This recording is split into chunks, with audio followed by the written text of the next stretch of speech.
de charlas de café, que cada uno venía con su mate, con su café, y nos sentábamos acá y traíamos a alguien que consideramos relevante en la profesión, y entonces lo traíamos como dentro del living de su casa, al living de la casa de cada uno de nosotros, y a partir de esto era una charla, o sea, vengan acá y hablen, o sea, los chicos, los estudiantes podían tener acceso a estar sentados al lado de alguien y ver, si querés, la parte profesional, pero la parte humana, ¿no? Che, ¿cuál fue la peor obra que tuviste? ¿Cuál fue el problema más grande que te pasó?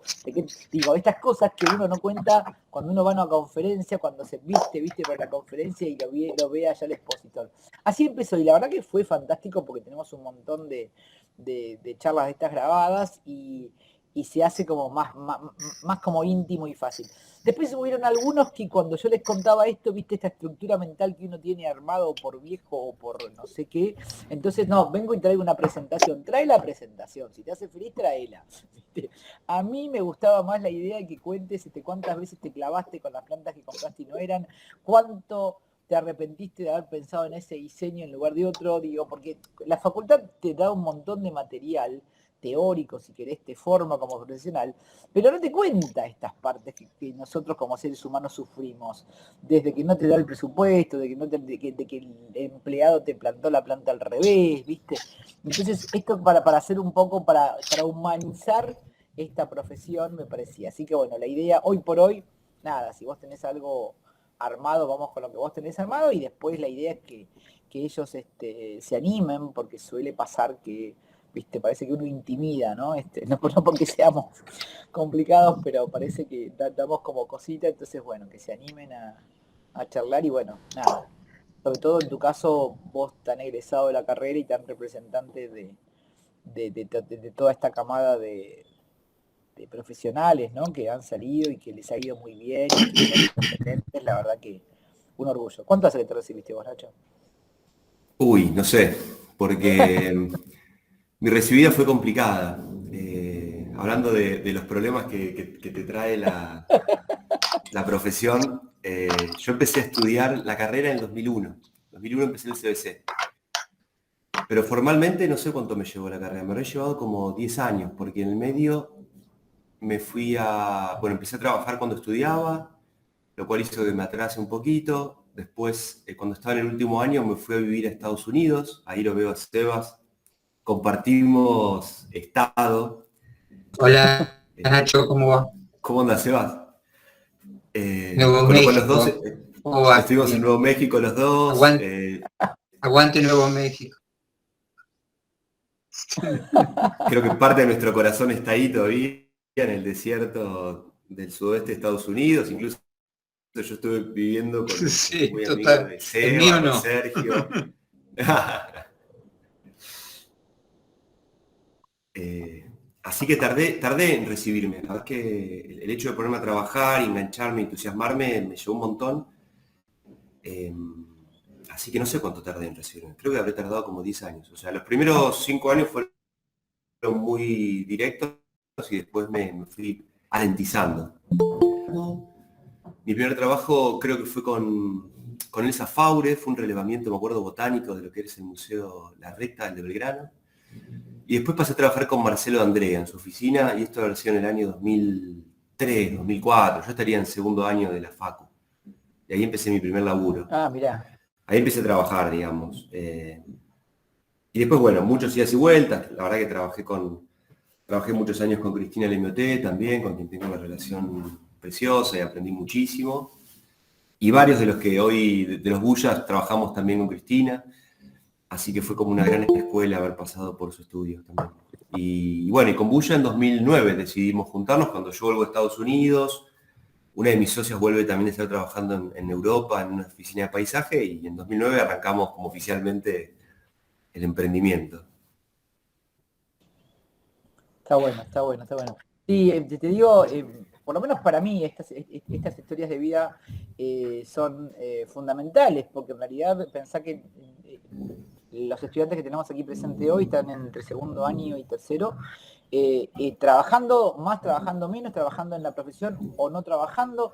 Y de verdad, esto uno no es que busque modelos, pero busca, digamos, de qué modo puede hacerlo, encontrar, o sea, en esta búsqueda después encontrar a la personal, pero escuchando diferentes, ¿no? Versiones, no sé, yo me acordaba de este chico, el costarricense, Emilio Valle, que él decía, 9 años de mi vida, estuve en Argentina con la carrera, y él decía, a mí me sorprendía esta cuestión, decía, yo no siento que haya estudiado 9 años, siento que viví otra vida 9 años, y que además me recibí.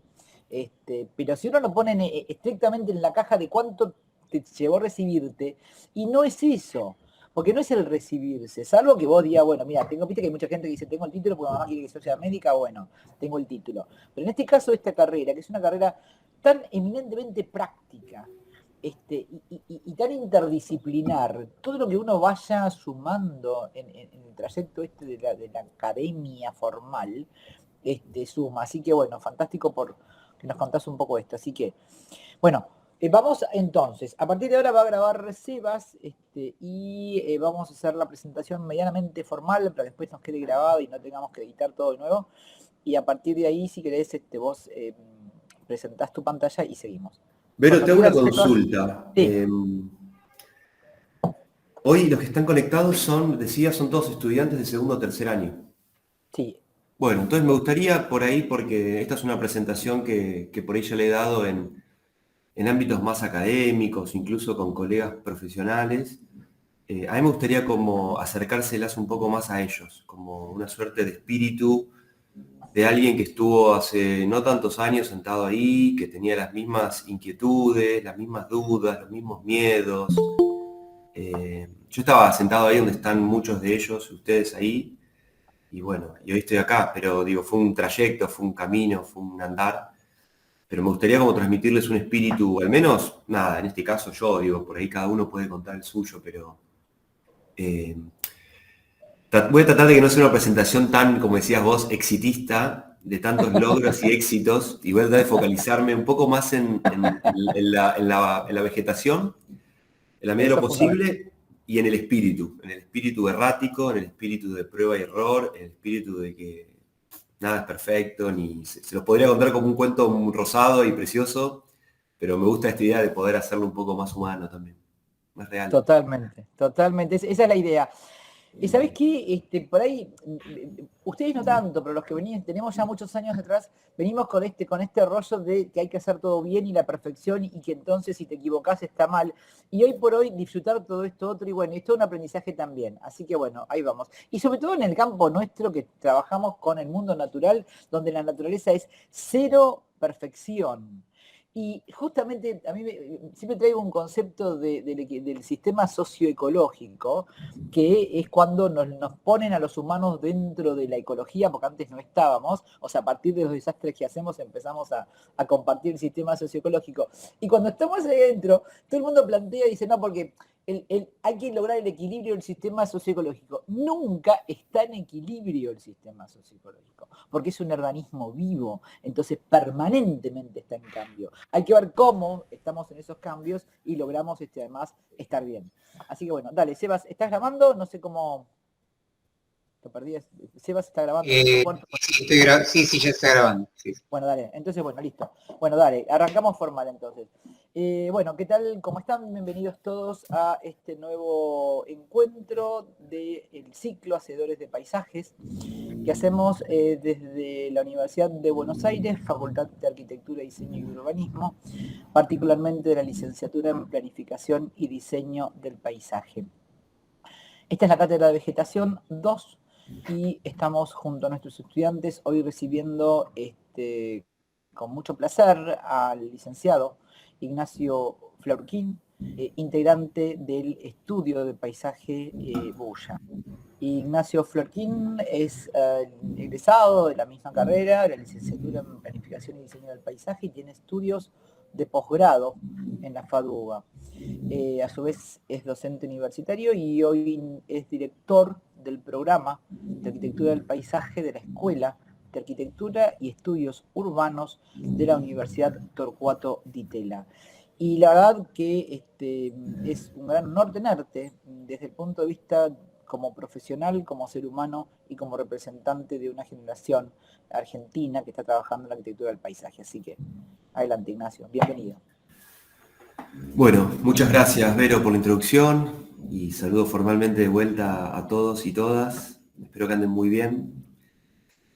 Bueno, voy a pasar a compartirles pantalla y a contarles un poquitito de qué se trata por ahí la charla de hoy, que voy a tratar de presentarles ahora. Confírmenme si se ve bien ahí. Perfecto. ¿Sí? Bueno, yo ahora no los veo, así que voy a pasar a presentar. Bueno, y como les decía antes, que como veníamos conversando, voy a tratar de focalizar la charla en los estudiantes, en ese lugar en el que yo ocupé hace muy poquito también estando ahí, con lo cual quisiera que esta charla les sirva como un testimonio, como una experiencia más, de la cual ustedes puedan tomar desde una actitud, una iniciativa, un concepto, una forma de trabajar, una filosofía, si se quieren, de cómo mirar la disciplina. La charla la titulé Paisajes más que humanos, un poco por lo que comentaba Vero recién, que es que van a ver que es un recorte de lo que hacemos hoy, y hablo en plural porque ahora les voy a contar que hoy estoy presentando yo, pero lo que voy a contar es un trabajo colectivo de muchos años, con mucha gente, muchos actores involucrados. Y se llama Más que Humanos justamente porque incorpora dentro de su agenda proyectual, natural, si se quiere, a la agenda no humana, ¿no? A los seres que no son parte de la agenda solamente centrada en las personas. Y la charla se estructura en estos 3 capítulos, que los voy a ir pasando rápido y me gustaría que después, por ahí, si da para que lo conversemos y abramos una conversación, me parece que es el momento más rico y nos podemos después detener en alguno puntual. El primero tiene que ver casi con una visión, yo diría, filosófica, de cómo nosotros, cómo Bulla se toma la disciplina, que por supuesto es una mirada muy particular, como nosotros entendemos el paisaje, no es una mirada clásica, no es tampoco una mirada estricta, sino que tiene que ver con este juego de palabras de poder trabajar y centrarnos en los bordes de las cosas, ¿no? En lo indefinido, en lo indeterminado. Por eso muchas veces van a ver que lo que hacemos nosotros a veces cuesta entender si es paisaje, si es paisajismo, si es arquitectura, si es urbanismo, si es diseño industrial. La verdad que nos interesa y cada vez creo que nos interesa más que se confunda y que no sea claro lo que hacemos, ¿no? Como de que no nos pueden etiquetar en un ámbito solamente. Y es por eso que esa filosofía de poder trabajar en los bordes, en la indeterminación, yo creo que nace de la mezcla, de la hibridación de estas dos escuelas en las cuales nos formamos y todos ustedes deben estar estudiando y transitándolo, que es básicamente la conformación de la carrera en estos 2 mundos, ¿no? El mundo de las ciencias naturales, a través de la Facultad de Agronomía, y el mundo de las técnicas del proyecto y el urbanismo, vinculados, si se quiere, centralizados en la Facultad de Arquitectura y Urbanismo. Pero entre estos 2 modelos es en el cual nosotros, cuando éramos estudiantes, transitábamos permanentemente en 2 cabezas totalmente distintas, ¿no? Proyectábamos quizás con arquitectos y durante el día cursábamos alguna materia técnica con un ingeniero agrónomo, que muchas veces no terminaban uno de estar en contacto con el otro, ¿no?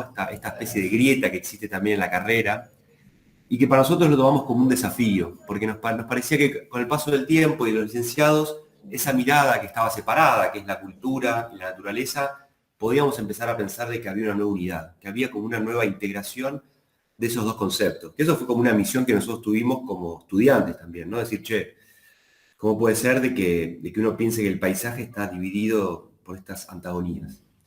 Entonces empieza como un juego, la idea esta de poder pararnos en los bordes, que también tiene como una línea filosófica de algunos pensadores como Donna Haraway, por citar a alguien, que tiene que ver con eso, ¿no? Con pararse en los bordes disciplinares, en lo indeterminado, en lo que no conocemos como lo estandarizado, lo tipificado. Pero también pararnos en los bordes ecológicos, ¿no? Y naturales también, porque ahí nos parece que es donde está la riqueza de los ambientes y de los ecosistemas. Entonces empezamos jugando con esta palabra que fue publicada para un libro de unos amigos uruguayos que tenía que ver con ecotoniar, que era como esta acción de justamente forzar esta idea de lo híbrido, de lo indeterminado. Y ese espíritu de poder empezar a pararnos desde otro lugar, de pensar de que por ahí el paisaje tenía una mirada mucho más amplia, incluso a la que nos enseñaban en la facu, porque nos pasaba que muchas veces muchos directivos incluso de la carrera nos hablaban permanentemente de las incumbencias profesionales, de los alcances profesionales, si el paisajista tenía que pensar una cosa o la otra, o si teníamos que solamente abocarnos a pensar en el mundo natural. Nosotros ya en ese momento empezábamos a tener cierto nivel de rebeldía, ¿no? Y creo que lo sostenemos de alguna forma hasta esta época, como un espíritu de cambio, ¿no? Un espíritu de ser críticos con el statu quo y poder proponer una nueva mirada de pensarlo, una nueva forma de accionar sobre eso. Es así que, como les contábamos al principio, en 2009, nos juntamos con Ana y con Lucía, que éramos compañeros de la Facu, que fuimos también docentes en talleres de diseño y que también trabajamos en varios estudios, y decidimos armar como un colectivo para poner en práctica todos estos intereses, todas estas ganas y energías que teníamos de poder aplicar o ser de las primeras generaciones de la carrera que ponían en práctica un montón de cosas que nos habían enseñado. Por supuesto que en esos años, yo en lo personal me anoté en la carrera con una mirada fuertemente vinculada a lo natural, a mi historia personal, a mi infancia, a mi familia. Pero el paso de la carrera nos cambió rotundamente esa mirada sobre el paisaje y por un rato estuvimos muy embebidos, estuvimos muy influenciados por lo que era el paisaje urbano, ¿no? Este paisaje que no tenía que ver con la naturaleza, sino que tenía que ver con la ciudad y con el aspecto social del paisaje. Y estos son algunos de los referentes que cuando me acuerdo estudiábamos y cursábamos diseño, que en esa época había una cátedra de diseño bastante particular que nos metía todas estas ideas raras en la cabeza, estábamos viendo estos referentes, estábamos estudiando qué es lo que pasaba en Europa, qué es lo que había pasado en Europa a partir de los 80, los 90, la vuelta a pensar las ciudades desde el espacio público. Y en ese momento nos creíamos que éramos como unos paisajistas duros, ¿no? Éramos como paisajistas que pensaban que el paisaje no estrictamente tenía que ver con el mundo vegetal, sino que también tenía que ver con la disposición de estos elementos inertes, minerales, en pos de generar o de diseñar espacios exteriores, ¿no? Esa es una definición que hasta el día de hoy la seguimos sosteniendo, que es una mirada ampliada sobre el paisaje. Y los referentes que teníamos en esa época, que tenían estas influencias europeas, pasaban por estos lugares, ¿no? Eran la época de los grandes concursos, donde aparecían algunos parques en la ciudad, en Rosario, en Buenos Aires, en las costaneras, esto es ahí cerquita de Ciudad Universitaria, donde traían toda esta mirada del nuevo paisaje, el paisaje para las masas, el paisaje para volver a repensar la ciudad con una nueva lógica, tamizado por la mirada de la modernidad, la posmodernidad y la contemporaneidad después, pero que todavía no tenía como una agenda ecológica o de crisis climática como la que tenemos hoy en día.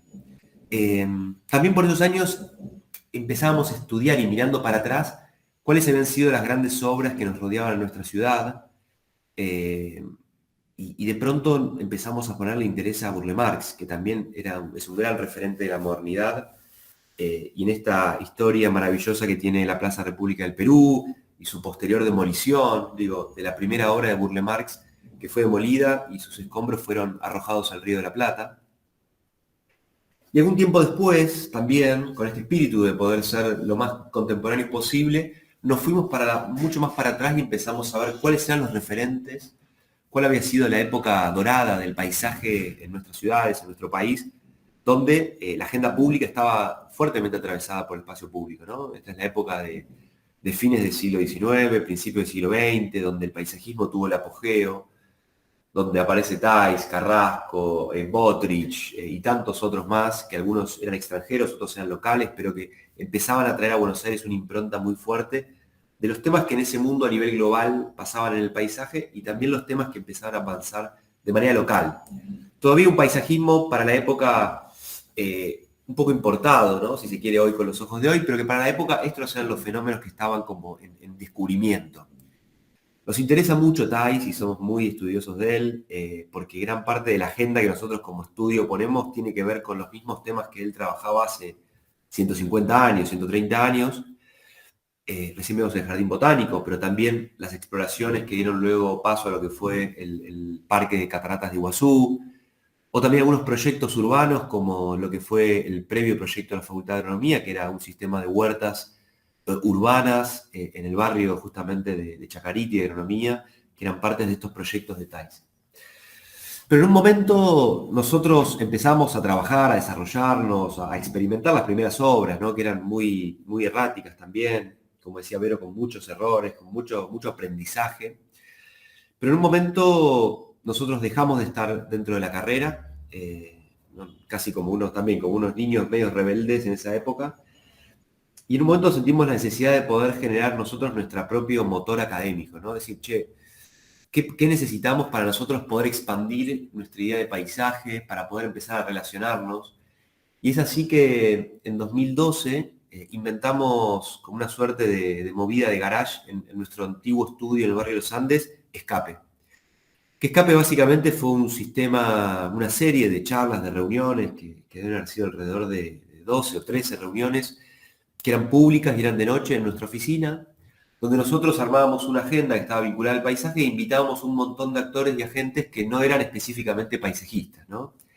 Habían biólogos, habían urbanistas, había conservacionistas, post-urbanistas, gente que estaba especializada en la educación, economistas. Entonces, de pronto empezamos a armar durante algunos años como nuestro propio búnker intelectual y de pensamiento y de reflexión, ¿no? Invitábamos a la gente al estudio, les dábamos cervezas, estaba el invitado y se generaba como una cofradía muy interesante. Y así fue que nos empezamos a relacionar con Antonio Brailovsky, por ejemplo, que fue un gran influenciador nuestro.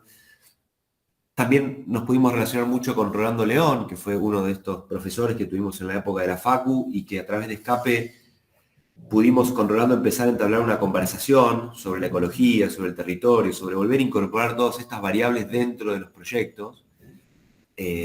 Y creo que la partida de Rolando, poquito tiempo después del Escape, a nosotros nos marcó, yo diría casi espiritualmente, de cómo empezamos a partir de eso a pensar los proyectos con una mirada mucho más ampliada, holística, si se quiere, de los procesos, sin dejar detrás todas las técnicas de proyecto que ya veníamos desarrollando. Por supuesto que Escape y Bulla tienen un montón de áreas y tienen un montón de temas que estamos desarrollando. Entre ellos, hoy estamos desarrollando nuestro primer libro, que es autogestionado, que tiene que ver con todo este compendio de estos 18 invitados que pasaron por Escape, las entrevistas que hicimos que están transcriptas, toda una serie de conceptos que fuimos también refritando durante la pandemia con ellos y que esperamos que o a fin de año o a principio del año que viene ya pueda salir a luz lo que va a ser la primera pieza de lo que nosotros jugamos en llamar la editorial Bulla. Y digo editorial Bulla porque se vienen una serie de cuadernillos luego que les voy a contar después de qué se tratan, pero la idea de poder empezar a publicar material de paisaje y hacerlo nosotros con nuestros propios recursos, con lo que se pueda, tiene también como este espíritu un poco punk, si se quiere, todavía en nosotros. Y hay algo que es muy interesante y lo quiero transmitir para los estudiantes, que es que nosotros siempre también tuvimos como una voluntad de poder armar un equipo, ¿no? Nosotros no nos consideramos nunca paisajistas autorreferenciados o muy personalistas, sino que nuestro deseo fue siempre poder armar un gran equipo de trabajo, ¿no? Un equipo en los cuales nosotros no seamos solamente los protagonistas ni las voces, sino que hayan un montón de gente trabajando. Y esta es un poco una foto un poco antigua ya del equipo. Hoy el equipo afortunadamente se amplió, creo que casi todos de estos están, y hoy somos aún más, con lo cual me enorgullece pensar de que hoy logramos por ahí formar un equipo de 20 profesionales in-house trabajando todos los días juntos. Un equipo que per se ya es interdisciplinario, porque la mitad de esta gente son licenciados o estudiantes en paisaje, la otra mitad son arquitectos, hay incluso contadores, pero después cada uno tiene como su área especialista, ¿no? Especializada. Hay gente de acá que se dedica a la ilustración, hay gente que se dedica a la documentación técnica, hay gente que es coordinadora, hay gente que es especialista botánica, hay otra que tiene como su habilidad puesta en el proyecto y en el diseño, con lo cual también empezó a cumplirse con un sueño nuestro que era poder armar una oficina de paisaje, ¿no? Que no seamos nosotros, que no sea mi nombre, ni el de Lucía, ni el de Ana el que esté puesto, sino que de pronto un poco sea un proyecto colectivo. Y este proyecto colectivo o esta energía de 20 personas trabajando organizadas en pos de ciertos objetivos que poníamos en común, tiene que ver con esta fascinación de poder descubrir nuevos mundos, a pesar de que uno crea que está todo descubierto y que ya no estamos viajando por nuevos continentes como lo ilustra Humboldt, nos parece que el paisaje tiene como una misión de todo el tiempo poder alimentar esa curiosidad que es el motor que a nosotros nos genera seguir trabajando, seguir reinventando temas, seguir refritándolos o inventando incluso nuevos conceptos.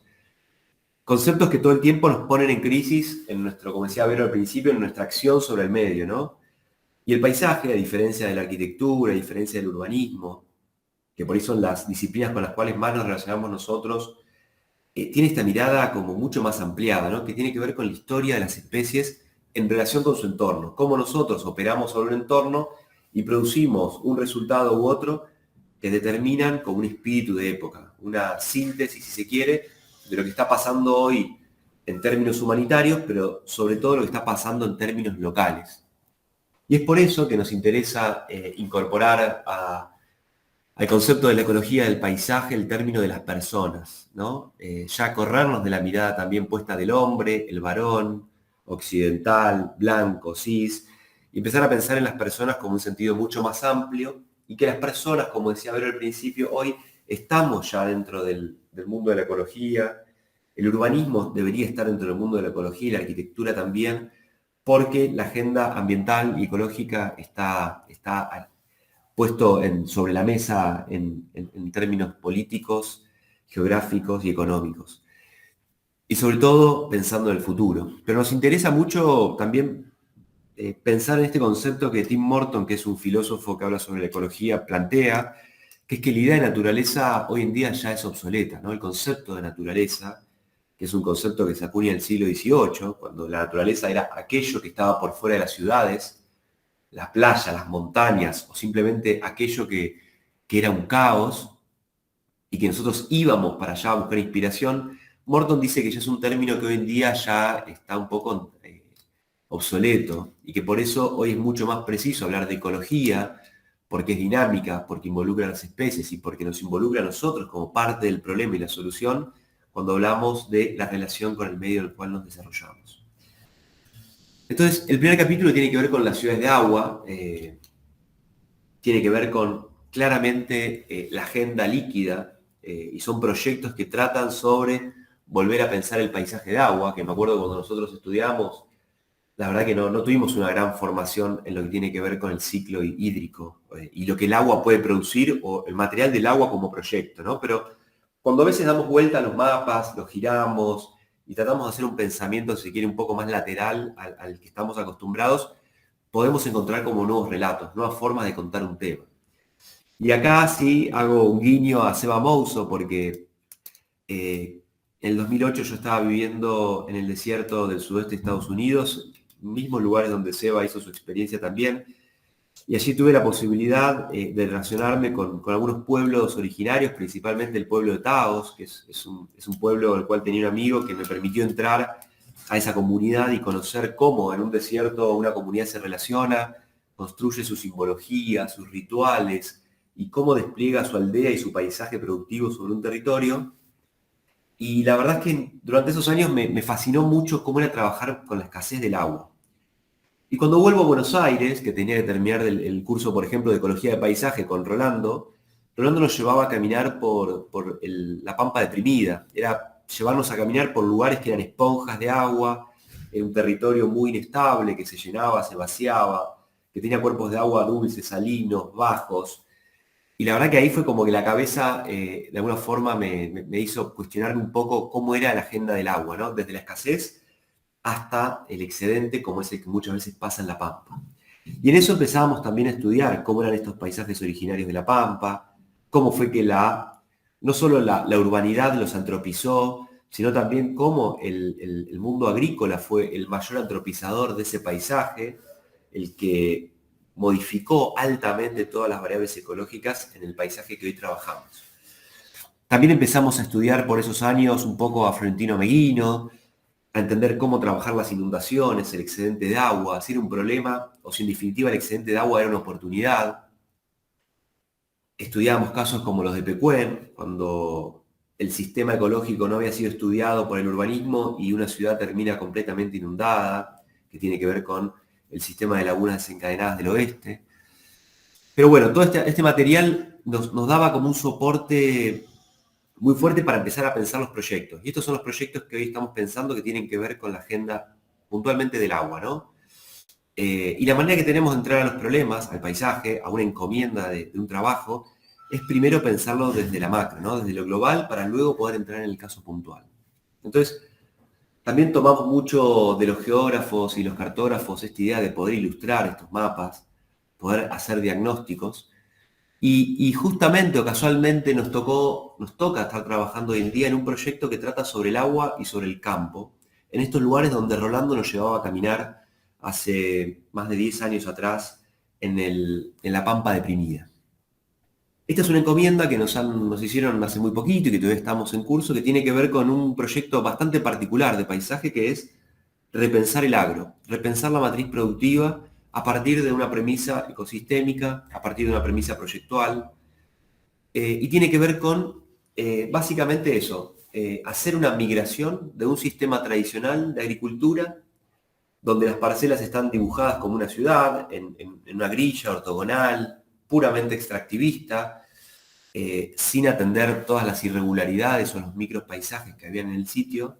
Y nuestro trabajo fue justamente poder desalambrar toda esa estructura que tenía este campo, que es el esquema de la izquierda, y poder llevarlo a lo que es el esquema de la derecha, ¿no? En todo este proceso de diseño que fuimos haciendo, en adaptar el campo, que es casi como una fábrica a cielo abierto, a partir de las cotas de niveles, a partir de la medición de la humedad en el suelo, a partir del sistema de agua y cómo esas lagunillas iban creciendo y decreciendo, hasta poder encontrar una solución final o una respuesta a ese proyecto que tiene que ver con este nuevo reloteo. Un reloteo que está hecho en parcelas de 20 hectáreas, con un sistema agroecológico, en rotación de cultivos y rotación también de ganado. El comitente es un ingeniero agrónomo, que es el que nos encomienda esto, y en el cual empezamos a pensar casi la economía productiva de un campo. La economía productiva del campo y también la productividad de los ecosistemas que vamos a ir regenerando, ¿no? Porque acá van a ver que además de las parcelas productivas, hay todo un sistema de infraestructuras, de cómo recorrer un campo, cómo llevar las maquinarias de un lugar a otro, qué tamaño de maquinarias, pero también hay toda una nueva red que se ve en los intersticios que tiene que ver con pequeños parches y pequeños corredores de regeneración de lo que es el pastizal pampeano, de esta zona, muy particular. Es así que nos metimos en esta nueva agenda, que no es tradicional para pensar el paisaje, pero empezamos de vuelta a refritar mucha bibliografía que habíamos estudiado en la Facu, muchos temas que veíamos en fisiología, en ecología, en edafo, en climatología. Empezamos de vuelta a revivirlos y de pronto empezaron todos a cobrar sentido. Entonces de pronto empezamos a entender de qué manera uno se movía por el campo, que el campo no sea solamente un lugar para producir, sino que también ese campo incorporaba de pronto arquitecturas, y esas arquitecturas iban a estar implantadas desde el proyecto de paisaje. Y en esto también quiero hacer una aclaración. Siempre que trabajamos en casi todos los proyectos que les voy a mostrar y que son desafíos, son experimentaciones, que no siempre salen bien, generalmente nos asociamos con equipos o con especialistas o con técnicos o con gente que piense y que sabemos que nos va a nutrir. Entonces todos los procesos para nosotros son procesos de aprendizaje, de prueba y error. Entonces, en este caso, podíamos ensayar también arquitectura, cómo era habitar el campo, en qué lugares poníamos las casas, en qué lugar estaba el matadero, en qué lugar estaban los corrales, en qué lugar el picadero, en qué lugar las casas para los peones de campo. Entonces, empezamos a pensar también cómo era la experiencia de volver a vivir el campo, ¿no? Un campo que está muy tecnificado y que tenemos como un deseo y una fantasía, y más en pandemia sucedió, de poder habitar de vuelta esos paisajes, ¿no? Este es una especie de mirador dentro de lo que es el maizal, que también nos parece que es lindo como pensar ciertas experiencias. Pero aparece la agenda de la Pampa como paisaje, ¿no? Aparecen proyectos que nos empezaban a forzar a estudiar cómo eran todos los perfiles de la Pampa que podíamos ir encontrando, cómo era la cubierta vegetal, cómo era el funcionamiento del agua, si eran bajos, cómo era el sistema topográfico. Y también nos llevó a pensar la ciudad, Buenos Aires, que Buenos Aires está básicamente montada sobre una matriz pampeana, el encuentro con el Río de la Plata, atravesada por el Talar de Barranca, que es una derivación del Espinal. Pero en definitiva, la ciudad se monta sobre este paisaje, un paisaje que no es para nada plano, no es una planicie ni una llanura, sino que tiene un montón de microrrelieves, que tiene bajos, que tenía 15 arroyos, que hoy 14 están entubados y uno está altamente contaminado.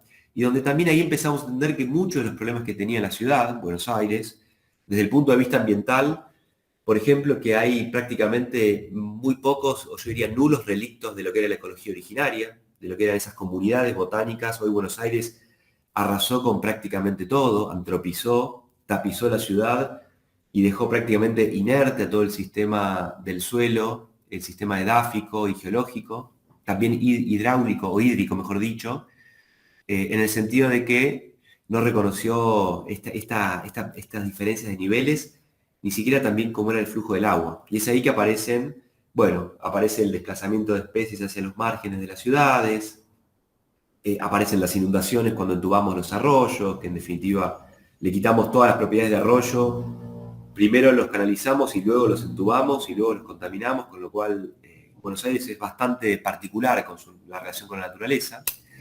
Y ahí arrancó durante muchos años como estudio una agenda que fue muy, muy divertida para nosotros, que fue la agenda de los concursos públicos. Que en este caso puntual nos aliamos con Monobloc, que es un estudio de arquitectura y urbanismo muy amigos nuestros, coetarios, y los cuales hicimos, no sé, 10 concursos en 1, 2, 3 años que tenían como esta agenda como eje. Desentubar un arroyo para convertir un nuevo humedal artificial con propiedades biológicas, regenerar un arroyo artificial sobre un suelo totalmente contaminado, dejar en estado de abandono algunas infraestructuras, repensar la forma de la costa, si la costa tiene que ser una línea rígida o si de pronto volver a pensar que la costa de Buenos Aires podría renaturalizarse bajo otras premisas de proyecto. Y fue muy lindo porque fueron todos concursos que todos ganaron premio, todos estuvieron entre el segundo, tercero y las menciones, pero que recibían muchos halagos, ¿no? Todo el jurado, que generalmente son arquitectos, que también les cuesta por ahí entender de ecología y de todos estos temas, les parecían que eran brillantes las ideas, pero que Buenos Aires todavía no estaba preparado para abrir un arroyo, no estaba preparado para dejar un terreno baldío y empezar a observar la flora espontánea. Con lo cual, nos sirvió para insertarnos en el mundo, para generar una agenda política muy radical, de mucha controversia, generar un poquito de quilombo y de ruido. Y después por un rato, la verdad que nos desestimaron los concursos y volvimos a pensar en esta agenda que era cómo puede ser la naturaleza del futuro. Si en algún momento Buenos Aires tenía una naturaleza, tenía sus arroyos, sus planicies de inundación, sus altos, sus bajos, en un momento durante el siglo XX se terminan de antropizar por completo, se entuban, se anulan, se dejan prácticamente casi muertas esas funciones, y cómo hoy en día podríamos nosotros volver a traerlas a superficie de una manera totalmente artificial, pero con esta posibilidad de reinventar la naturaleza. Podrían haber nuevos arroyos, podrían haber nuevos humedales, enchufados de vuelta para poder restablecer ciertas dinámicas que nos interesan, ciertos fenómenos también culturales. Y es así que también ensayábamos la posibilidad ya no de desentubar un arroyo, sino por ahí de enchufarlo y generar que el desborde de la inundación se dé en ciertos bajos de la ciudad. Entonces producíamos como nuevas lagunas artificiales, pero con propiedades hídricas, también solidarias a la inundación.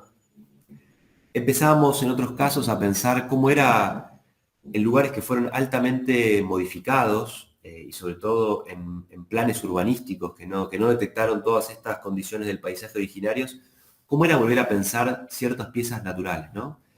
Y este fue un ejercicio que hicimos sobre cómo poder pensar en un lugar que había sido completamente rellenado y modificado, unos humedales en la zona norte de la provincia de Buenos Aires, cómo podíamos reinventar o cómo podíamos volver a traer a la superficie nuevos humedales. Y cuando uno trae los nuevos humedales, ya no nos interesaba imitar lo que había antes, sino que era como rediseñarlos y ahí aparecía por ahí como la astucia del proyecto, ¿no? Nuevas formas, nuevos programas, las personas y la naturaleza dentro de una misma comunión, ¿no?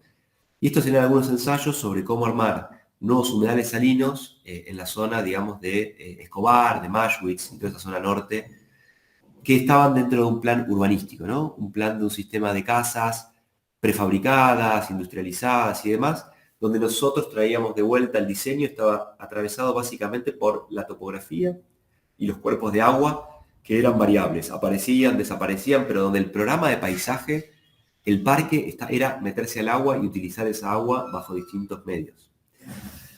En muchos proyectos también, además de la componente, si se quiere, blanda o ecosistémica o paisajística, aparecen elementos artificiales que para nosotros son parte del proyecto de paisaje. No son parte de la arquitectura, sino que son lo que nosotros llamamos el hardscape, los soportes minerales, o incluso en algunos casos los amplificadores de paisaje, que son elementos que hacen vivible el lugar, te dan la condición social, la condición espacial, te lo permiten recorrer, pero sobre todo te lo permiten potenciar, permiten elevar el volumen de una condición para que el flash, para que la experiencia sea aún mucho mayor y que eso cale, que eso entre y profundice en nuestra cultura popular, si se quiere, ¿no? Sobre la relación con el medio. Pero en otros casos, en Uruguay, que es otro paisaje, es una laguna que está en el litoral uruguayo antes de salir al mar, cerquita al mar. También pensábamos que esta plataforma, que era una plataforma, que era un medio para invitarte a meterte en una laguna con una escala urbana también, ¿no? Es una plataforma que está montada sobre patitas que se va metiendo lentamente, atravesando todas las distintas fases de borde, todos estos ecotonos húmedos hasta llegar al agua, y cómo uno se puede ir metiendo entre el juncal, el pajonal, las plantas flotantes o las algas hasta luego llegar hasta el agua clara. Esto es un proyecto que está trabajado con un estudio de arquitectura que es MAPA, que hace el objeto que está a la derecha, que es un clubhouse de un barrio, y nosotros planteamos esta suerte de gran pasarela o muelle que tiene 100 metros de largo, donde uno va experimentando la condición de mirar para abajo, encontrarse con el junco, poder flotar sobre el agua y en definitiva, al final de la historia, poder meterse, darse un chapuzón e ir a buscar una isla que está metida en el medio del agua. Pero para nosotros esto también es el proyecto de paisaje, es decir, poder pensar una pieza social, poder desarrollar técnicamente esta gran plataforma que está hecha en madera, poder pensar la experiencia de tener una red y estar mirando para abajo y la experiencia espacial era también para nosotros el enclave de este lugar. Por supuesto que además del hardscape o de esta pieza dura, aparece la experiencia botánica, que este es un lugar que, como tantos otros, fueron altamente modificados a través de la plantación de pinos y de eucaliptus, es decir, todo el sistema dunar, si se quiere más antiguo, había sido modificado para poder habitarlo, como pasa en muchos balnearios de la costa. Y lo que hicimos nosotros fue montar un vivero de campaña con algunos técnicos in situ y empezar a reproducir ciertas especies nativas que eran propias de ese paisaje originario y les empezamos a reproducir.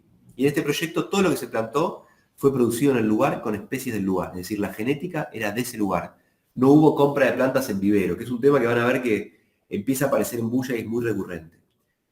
Pero además de la agenda botánica, productiva, o de la agenda de las grandes soportes o envolventes horizontales, sociales, aparece una agenda que es la agenda de las folies. Las folies son como estos dispositivos que no tienen una definición concreta, que no son arquitectura, que no son paisajes, son un medium para vivir una experiencia en el exterior, ¿no? Entonces, dentro de este gran proyecto aparecían estas grandes, si se quieren, carpas de tela que estaban montadas y que de pronto insinuaban que ese era un espacio de paisaje en un entorno para poder ser habitado en un momento temporal. Vuelvo de vuelta a Buenos Aires, a la provincia de Buenos Aires, a una gran urbanización en zona norte que tiene como también este antiguo libro de modificar un paisaje dado para poder transformarlo en una urbanización, y que es un lugar donde estamos trabajando mucho y estamos básicamente tomándolo como un experimento. Todo lo que estamos haciendo en este lugar, que se llama Puertos, que es en Escobar, es prácticamente un experimento botánico, proyectual, urbanístico, y que tiene arquitectónico también, que tiene muchas escalas y muchas aristas. En este proyecto, por ejemplo, que tiene muchas escalas y muchas instancias y que los invito a que vayamos un día, que lo recorramos, o mismo pueden ir ustedes porque es de acceso público, estamos pensando, por ejemplo, cómo en torno a un edificio de media densidad podemos pensar una suerte de humedal urbano, ¿no? Cómo el agua puede entrar dentro de la agenda pública y una plaza no tiene necesariamente que ser de tierra o desolado, sino que puede tener la condición de agua, y cómo partes de las especies que estaban antes en la zona las podemos de vuelta traer a la escena urbana, ¿no? Esto es básicamente un gran estanque con esta particularidad casi geométrica, morfológica y de lenguaje muy plástica, que metemos como elemento dentro de un paisaje urbano muy duro y que tiene que ver con volver a traer el agua dentro de la escena pública del paisaje. Y ya no pensamos solamente los techos verdes o los techos que están naturados o revegetados, sino que ahora estamos pensando en los techos que tienen agua y que pueden traer toda esa agenda líquida de vuelta a las cubiertas de los edificios, a las losas básicamente, ¿no?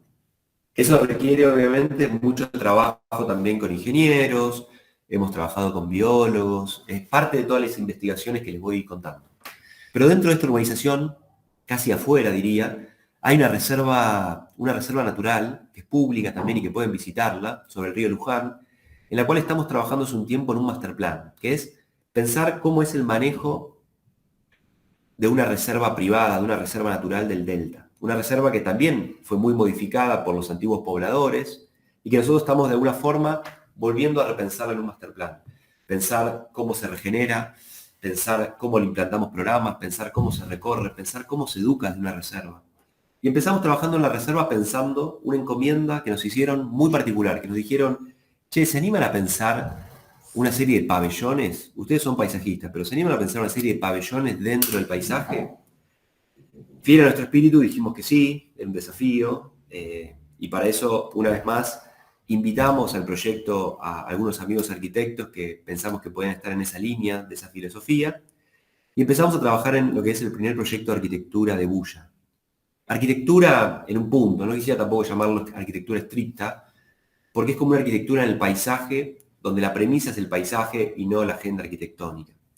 Entonces empezamos a pensar esta agenda de Folies, como le llamamos, que tienen que ver con estas arquitecturas más indefinidas, más indeterminadas. Pero básicamente es pensar dos elementos que están en esta reserva. La primera es una torre, que es una oficina para un guardaparque y unos baños públicos, con un mirador en la cima, en la cubierta, y otro que es un pabellón palafítico que está montado sobre un humedal y que prácticamente tiene la condición educativa.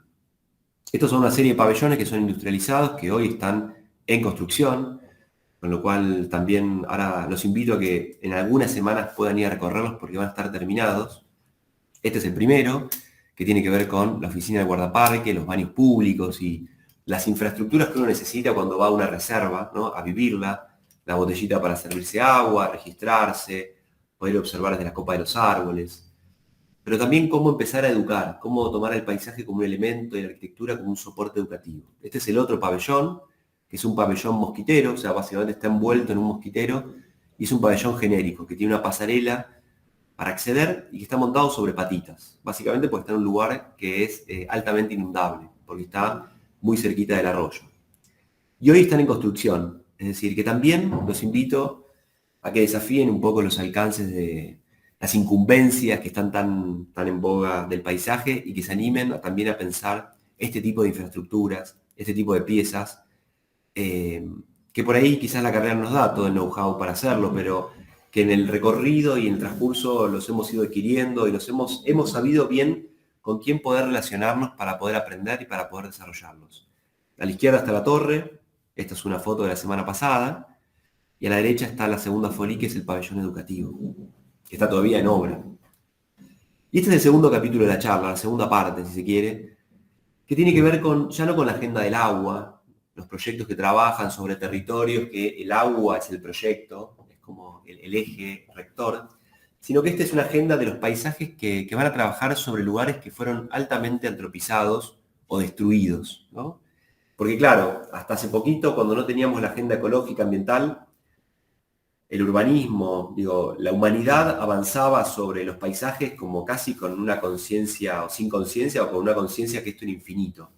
Y de pronto la crisis climática nos hizo frenar un poco y decir, che, pará, lo que venimos haciendo en muchos casos está mal, ¿no? Es como que o deberíamos repensarlo para poder dejar un futuro un poco más próspero, un poco más sostenible para las generaciones que vendrán, ¿no? Entonces, ya no era, bueno, tecnificar el campo y tirar agroquímicos y que eso es una cosa infinita, ya no es tampoco seguir entubando los arroyos o no hacernos cargo también de cómo la Ciudad de Buenos Aires tiene una agenda ambiental bastante acotada, sino que decir, che, tomemos este tema, nosotros venimos con una agenda cultural humanitaria de destrucción, parémonos acá y pensemos de qué manera empezamos a dialogar con eso, lo tomamos como un tema. Entonces van a ver que muchas veces nos toca trabajar sobre lugares que fueron altamente modificados, que se destruyó el paisaje originario, que se plantó otro, a veces con conciencia y a veces no tanta, pero que en muchos casos pasan estas cosas a nivel urbanístico, ¿no? Esto es una foto en la costa de San Isidro, pero esto es un hecho que pasa en toda la costa nuestra, yo diría desde La Plata hasta San Fernando, y más allá también, que es la idea de rellenar sobre el río de la Plata, ¿no? La ciudad Buenos Aires y el AMBA crece en superficie, y es una cosa muy loca, que es que crece año tras año básicamente porque rellena con basura, con escombros, con desechos urbanos, el borde del río.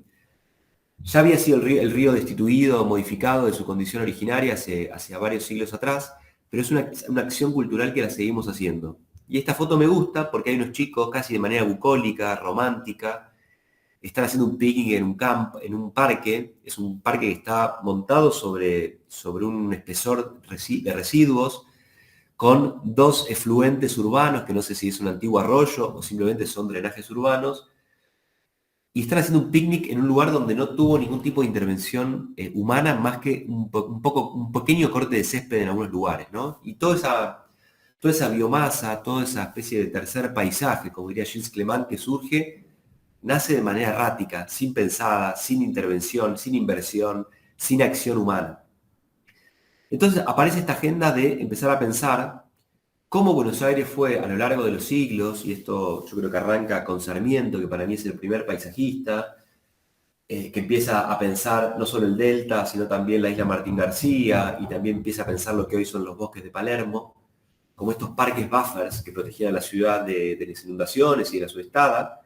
Y Buenos Aires empieza a tener una cultura de rellenar el río de la Plata. Y en ese relleno es que construye ciudad, es que construye tierra vendible, comercial, construye parques, aparecen reservas, que hoy están muchas en litigio. Hay toda una red de reservas que están en litigio con activistas, con vecinos, con el mercado inmobiliario que está pusheando para querer tener la tierra más cara de la ciudad, pero que en definitiva es como una acción cultural que tenemos nosotros. Los uruguayos o los montevideanos, cuando vienen acá, no pueden creer que Buenos Aires llama Reserva Natural o Reserva Costanera Sur o de Costanera Norte a un lugar que es artificial y que está hecho sobre residuos, ¿no? Y también que es la tierra más cara. La tierra más cara de Buenos Aires está hecha sobre residuos, ¿no? Sobre basura. Pero también el delta, en su deriva continental, va creciendo año tras año las islas, y es así que en esa doble disyuntiva nos encontramos como cultura rioplatense, si se quiere, ¿no? Y esto recién Vero decía la pandemia, y estas son algunas de las imágenes que fui registrando en pandemia cuando solo se podía salir en bicicleta a la ciudad, de hecho que para mí me parecen singulares, ¿no? Esto es el gobierno de la ciudad, a la izquierda, rellenando con basura el río de la Plata, un relleno que si hoy van a ver que sigue estando la antropización sobre el río, ¿no? Como una cosa que a nadie se le ocurriría rellenar por ahí, no sé, el río Arrayanes en la Patagonia o rellenar en los glaciares, ¿no? Pero en Buenos Aires, como esa relación que tenemos con el río, tan esquizofrénica, tan contradictoria, bueno, lo seguimos modificando. Pero hay algo que me interesa en eso, en la posibilidad del proyecto en ese relleno, ¿no? Ahí vemos como una cubeta de agua, que si uno la deja en el tiempo, seguramente termine formando una lagunilla con especies colonizadoras que llegan al lugar. Hay condiciones de islas, hay condiciones de tercer paisaje, ¿no? De este paisaje autónomo que es mucho más eficiente en términos ambientales, en términos económicos, en términos de mantenimiento. Digo, es como un paisaje, si se quiere, mucho más anclado a la crisis que tenemos hoy en día económica y cultural. Pero bueno, nunca las cosas fueron como son, y lo único permanente es el cambio. No solo en Bulla es el cambio, sino también creo que en la humanidad y en el paisaje. Miren esta imagen de acá, de lo que eran antes de que esté el aeroparque, el aeroparque, antes que estén las piletas y antes que se siga rellenando todo, lo que era la zona del Parque 3 de Febrero. Ese es uno de los remates de la avenida Sarmiento. Ciudad Universitaria no existía todavía, con lo cual también piensen que es muy reciente la condición de todo ese suelo. Y ese suelo nos interesa porque es denominado como un suelo tecsoil, ¿no? Es un suelo, un tecnosuelo, como le llaman. No es un suelo teórico, no es un suelo que tiene horizonte orgánico A, B, C, D, sino que es un suelo donde cuando uno hace los estudios del suelo va a ver que tiene una condición totalmente variable. Entonces, pensar en estas miradas que habían a principios del siglo XX, de qué entendían ellos por naturaleza. Los bosques de Palermo están hechos sobre un suelo rellenado, modificado, antropizando el paisaje.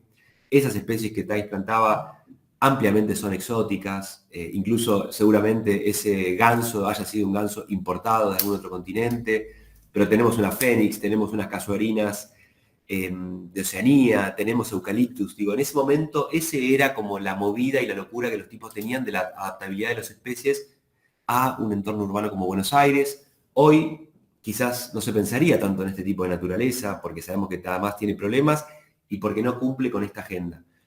Pero hay otro paisajista que a mí me entusiasma muchísimo y que yo creo que es de las grandes piezas de paisaje de Buenos Aires, que es la Costanera Sur.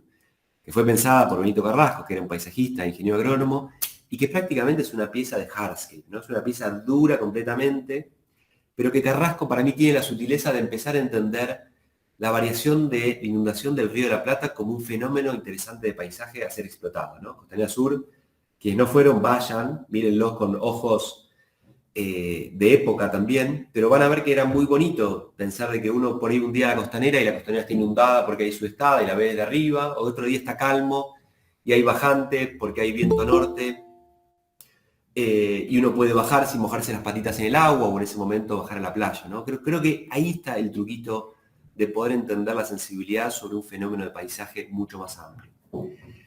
Pero esta agenda de entender cómo nosotros en la historia universal del paisaje, imagino que muchos estarán cursando historia 1, historia 2, habrán estudiado el arte topiario, y yo creo que Versalles es importantísimo que lo entiendan como un momento histórico potente del paisaje, donde la política y donde la hegemonía del hombre, del varón occidental, estaba al servicio, controlando, domesticando, geometrizando absolutamente todo, controlando todo lo que se puede, en lo que es Versalles, pero en todos los proyectos de André Lenotre sobre todo, a lo que es hoy en día un paisaje que nosotros llamamos como el paisaje baldío o el tercer paisaje, ¿no?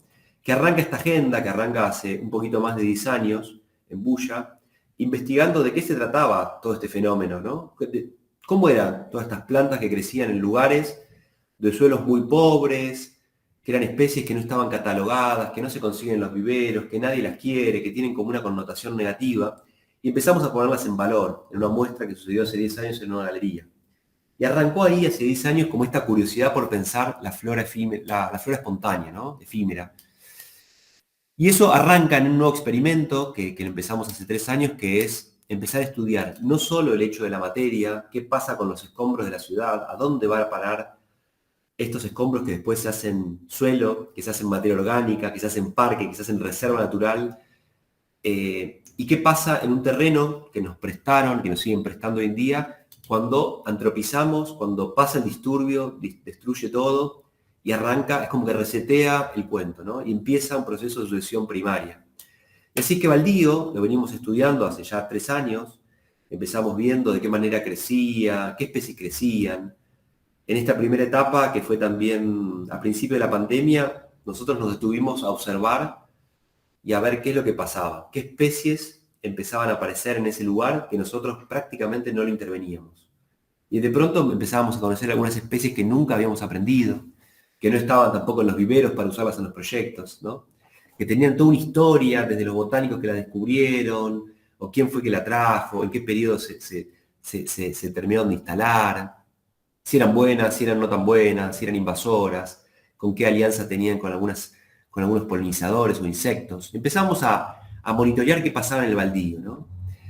A la vez que crecía el baldío empezamos a diseñar y a desarrollar piecitas. Estas estaquitas tienen que ver con pensar hasta dónde en esta nueva mirada que nosotros, que todo lo podemos y todo podemos controlar, deberíamos meternos, ¿no? Hasta dónde las personas deberíamos decir, che, acá nosotros no intervenimos y dejamos que el ecosistema se regenere, que el ecosistema haga lo suyo, y acá sí podemos hacer un espacio de uso o un espacio habitable. El baldío nos sirvió también para hacer conversatorios, para hacer una movida, si se quiere, activista, política. Invitamos a politólogos, arquitectos, activistas ambientales, vecinos. Ocupamos el baldío en ese momento también con carpas. Digo, pensar que el baldío podría ser una unidad también de paisaje en la ciudad. Esto podría ser una especie de plaza pocket en Buenos Aires y hoy está totalmente desaprovechado. Y ahí apareció la agenda de lo efímero. O sea, ¿qué pasa con los proyectos que duran un tiempo y después desaparecen? Y que son un montón. Y que hoy en día creo que Bulla tiene como toda una línea de proyectos que trabajan sobre proyectos que en un momento van a desaparecer, que no van a ser para siempre. Entonces el baldío pasó este primer capítulo de observación, que observamos, lo dejamos crecer, y empezamos hace algunos meses lo que es el baldío 2. En el mismo lugar empezamos una mirada sobre el baldío, que es el baldío a ser intervenido.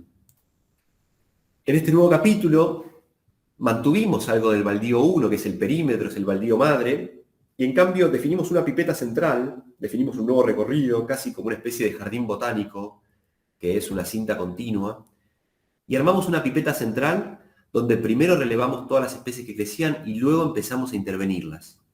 Es una especie de baldío 2.0, es como un baldío que está enchulado con algunas especies originarias de estas comunidades.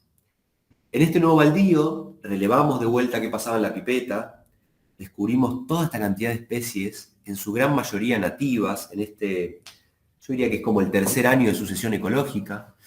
Todas estas especies, la verdad que para nosotros eran nuevas, eran especies que cuando llamábamos a los viveros para usarlas en los proyectos no las tenían porque no había demanda, no las conocían, y como el vivero es una acción comercial, responde como responde un kiosco, un bar, un restaurante.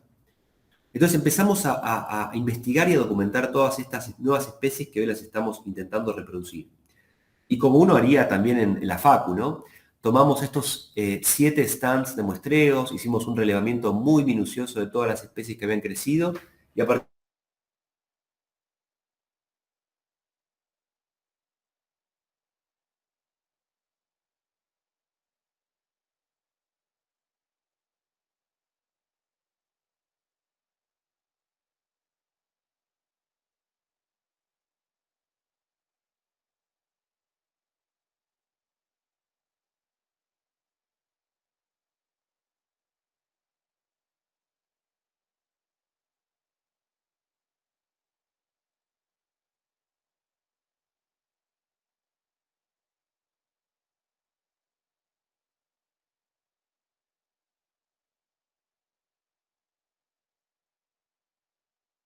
hacer un manejo sustentable del paisaje y a cambiar las técnicas también de la jardinería y el mantenimiento,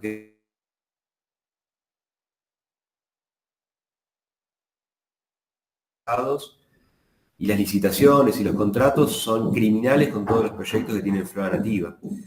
Eso le pasó al Centro de Exposiciones, que es un parque que se hizo alrededor del 2002 y 2015, que incorporaba flora nativa sobre una losa en Buenos Aires, hoy totalmente destruido por la empresa de mantenimiento, porque el pliego dice que hay que cortar el pasto y cuando vas a este lugar prácticamente no hay pasto que cortar, pero ellos cortan igual y les parece que esto es todo yuyal. Entonces aparece esa agenda de los paisajes aéreos, ¿no? También los paisajes aéreos con especies nativas, con especies que están adaptadas al sol, al viento, a condiciones medias extremas. Estos son las oficinas de Mercado Libre, acá en Buenos Aires también, en el piso 35.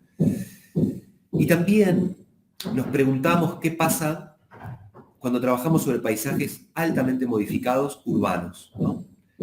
Y en esto vuelvo un cachito a este proyecto de puertos, a este gran proyecto que hoy para nosotros es como un laboratorio, porque arrancamos hace 5 años pensando piecitas de espacio público, ¿no? Primero pensamos la plaza líquida, esta plaza enmarcada, básicamente era diseñar unos pontones flotantes para que la costanera no esté en el agua, sino que la costanera esté metida en el agua, y generar como una pileta controlada, y poder diseñar la textura del agua, poder caminar y flotar en el medio del agua.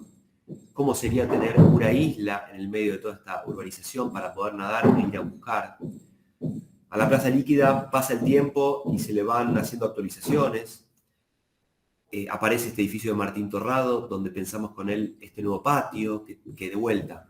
El proyecto de paisaje consistió en pensar el piso, pensar los solados, pensar la vegetación y también diseñar el equipamiento. Tuvimos la suerte de invitar a un equipo de diseñadores industriales a pensar el equipamiento, que nos parece un tema re importante del proyecto de paisaje. Este es el centro urbano, como les decía antes, que ya empiezan a aparecer los edificios y en donde el proyecto empieza a crecer, ¿no? Aparecen piezas de rambla, que son estas grandes piezas públicas de paisaje duro.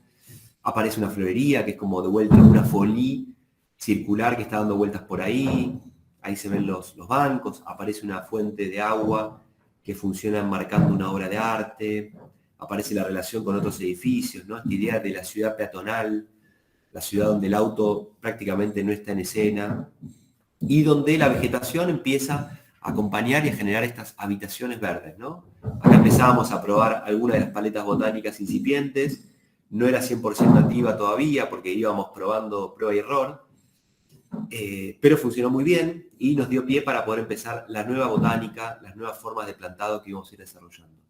Hoy esta pieza creció, seguimos pensando en el espacio público, en la ciudad peatonal, la Rambla crece 50 metros, aparece un nuevo parque, estamos diseñando algunos juegos que se ven acá. También tuvimos la suerte de pensar juegos infantiles, que también es interesante que el proyecto de paisaje tome eso como tema. O aparece un pabellón de vuelta que tenía que ver con la educación sobre la flora. Bueno, como verán, en todos los temas que nos podemos meter, que tienen que ver con el exterior, estamos ahí metidos. Y también el baldío, eso que probamos de manera como muy experimental y punk y medio trash en Buenos Aires, de pronto se constituye como un parque en el medio de una urbanización, ¿no? Es decir, que alguien lo escuchó, le pareció interesante y nos dijo, che, dale, prueben esta idea que tienen, pruébenla en un predio de 2 hectáreas. Así que diseñamos este parque que es efímero, es un parque que se hizo, prácticamente se construyó en 4 meses, donde solamente plantábamos unas áreas de césped y algunos árboles para generar sombra, y donde había algunas topografías que eran parte de un equipamiento, pero que luego estas estaquitas que vamos diseñando y que vamos todo el tiempo mejorando y que para nosotros son parte también de esa escala del paisaje micro, empezaban a desarrollarse y volvía a aparecer el proceso de sucesión ecológica, ¿no? Entonces el parque efímero en 4 meses estaba así, de pronto, ¿no? Como en un estadio que había estado el baldío antes, con muchas especies pioneras, invasoras, pero que de pronto empezaban a generar un nuevo paisaje en este lugar. No era un paisaje coqueto, no era un paisaje florido, sino que era un paisaje espontáneo, y que hoy de vuelta empezamos el mismo proceso, ¿no? Sumamos a un taxónomo al equipo, que estamos hoy monitoreando este parque efímero, cómo va evolucionando, qué le pasa en invierno y cómo ahora en verano vuelve a resurgir y vuelve a crecer, pero que de pronto, digo, estas masas de flora no controlada, no manipulada por nosotros, era lo que te armaban un sistema de habitaciones o de recintos, donde hoy hay alguna obra de arte, en otros hay un sector de juegos para niños, en otro hay prácticamente una especie de escenario para que toquen bandas. Dentro de poco estamos diseñando un pequeño café también. Y este es uno de los últimos, creo que es el último proyecto que les voy a contar, y que está ligado, creo que a una especie de síntesis nuestra filosófica, ¿no? De proyectos de paisaje, ¿no? Este creo que es un proyecto que nos permitió llevar como nuestra potencia al máximo. Y tiene que ver con diseñar un bosque de alisos, que creemos que es el primer bosque de alisos que se haya hecho de manera artificial, en principio que nosotros tengamos como el dato. El aliso, como muchos sabrán, es una especie pionera de bordes de río, de la cuenca del Plata y también de la cuenca, de otras cuencas menores que van también llegando a nuestros suelos, pero que es una suerte de manglar que tenemos nuestro sureño. Es una especie que crece muy rápido, que tiene un ciclo de vida muy corto, y que está adaptado a los pulsos de inundación y de sequía permanente. Entonces, dentro de este mismo emprendimiento encontramos, caminando por campos que no tenían prácticamente nada, unos baldíos que eran baldíos húmedos, es decir, eran baldíos que de pronto tenían como periodos de mucha agua, y que eso había producido que lleguen semillas de alisos que van flotando con la corriente, y se habían armado bosques efímeros de alisos durante 5 años. Entonces encontramos estos bosques de alisos, nosotros no conocíamos la especie, hablábamos con especialistas con los que siempre trabajamos y nos decían, che, sí, la conozco desde la teoría, pero nunca la manipulé, nunca la transporté, nunca la germiné. Y acá arranca mágicamente un proceso que tiene que ver con, primero, un proceso de aprendizaje sobre una especie. Empezamos a investigar al aliso, y para eso invitamos a la mesa de trabajo a especialistas naturalistas como AN o como Juan José Neif, que son especialistas de papers, investigadores que estudiaron el aliso de manera natural. También lo invitamos a Héctor Svarts, que había sido profe nuestro de la Facu, para que entre todos podamos armar un super equipo técnico. Y empezamos a monitorear el aliso. El aliso es esta especie, como les contaba antes, que es muy particular, tiene una tecnología de una adaptabilidad maravillosa que le permite en casos de inundación que las raíces que están inundadas puedan respirar a través del tallo, que crece muy rápido, que tiene como toda una relación entre los rangos etarios de cómo se relacionan los alisos jóvenes con los viejos. Es maravilloso meterse en el mundo del aliso y que está prácticamente hoy desconocido. En paralelo que descubríamos esta especie y que empezábamos internamente a investigarla, nos llega la encomienda de pensar un bosque museo. En Puertos aparece la encomienda de que va a aparecer un museo malva. El malva que tenemos en Buenos Aires va a tener una sede en la provincia de Buenos Aires, que va a ser el Malva Puertos. Es un museo que está diseñado por Juan Herreros, que es un arquitecto madrileño de mucho renombre, donde nosotros teníamos la encomienda de pensar, anexo al museo, un bosque museo. Es decir, un bosque con estas particularidades que nosotros elegimos, que sea el aliso, la especie para explotarlo, y donde tiene 3 salas al exterior que también teníamos que diseñar. Es decir, el proyecto de funcionalidad, desolados y ecosistémico, natural o botánico estaban totalmente amalgamados. Entonces, así que empezamos a pensar cómo era pensar un bosque como un edificio, ¿no? En una ciudad de edificios, este era un edificio más, era un edificio verde. Los alisos llegan a tener de 6 a 8 metros de altura en poquito tiempo. Entonces, para nosotros era como un bosque en una caja verde, donde uno se metía a través de unas pasarelas, porque el suelo iba a ser inundado en ciertos periodos, con toda una ingeniería muy sofisticada que desarrollamos con el equipo de ellos y con Héctor Schwartz también, de cómo se llenaba todo de agua y uno caminaba a través de ese manglar, lo digo de manera burda, y llegaba a las distintas salas. Las salas son salas prácticamente diseñadas también por nosotros, son salas de hormigón, son plateas, que diseñamos hasta el detalle del piso, de la nariz, de la buña, de la iluminación. Este fue un proyecto donde nosotros tuvimos la libertad y la responsabilidad de diseñar tanto el solado, definir qué piedra iba para las salas del piso, qué tamaño tenían las salas, cómo iban a ser también las pasarelas, y esto me gusta porque estos dibujos los han hecho licenciados de la carrera, digo que también en el proceso aprendieron a cómo trabajar un sistema de vigas, de contravigas, de perfiles, de galvanizados, de materias. Entonces, estas son unas pasarelas metálicas galvanizadas que uno va caminando a través del alisal hasta llegar a las salas. En paralelo, que se va construyendo las salas, íbamos reproduciendo también en un vivero de campaña alisos de distintos rangos etarios. Ahí está Emiliano Salvadeo, que también es licenciado de la carrera, capísimo, que hace toda la dirección. Entonces Emiliano iba registrando semana a semana cómo era la tasa de germinación de los alisos, cómo iban los esquejes, cómo iban los jóvenes creciendo en vivero y al exterior para empezar a entender la especie, cómo se comportaba si la queríamos manipular. Y en paralelo, lo que les muestro a la izquierda, tiene que ver con el trabajo que hicimos con Héctor Schwartz, que era diseñar el suelo, que es una cosa muy particular, es decir, los alisos tienen un suelo muy característico, nosotros teníamos que diseñar un suelo que responda a esa comunidad, a ese bosque. Entonces, esto es un suelo totalmente tecnificado, diseñado con distintas capas que permitían eso, ¿no? Y hoy está así la obra, que también se puede ir a visitar, y la podemos ir un día o pueden ir por su cuenta. Ahí ven las 3 salas del Malva. Lo que ven son los recintos donde van a estar los alisos, que tienen básicamente unos pozos de plantación de 1,50 m de profundidad, donde van todas estas capas de este tech soil, y donde hoy en día ya estamos empezando a plantar los alisos que estuvimos todos estos meses produciendo y cuidando en el vivero. Y con esto cierro, y ya me callo, creo que hablé un montón, ya estoy un poquito pasado. Quería presentarles una agenda que vengo llevando, como decía Vero al principio, y en esto este año tomé como el mando de la dirección del programa de Arquitectura del Paisaje de la Universidad de Itela, dentro de la Escuela de Arquitectura, que Sebastián, entiendo que fue parte durante muchos años, que fue un programa que lo inició Cora Burgin. Ella fue la que le dio pie a todo este programa de posgrado. Luego lo siguió Juan Pablo Porta, y este año me tocó tomarlo a mí.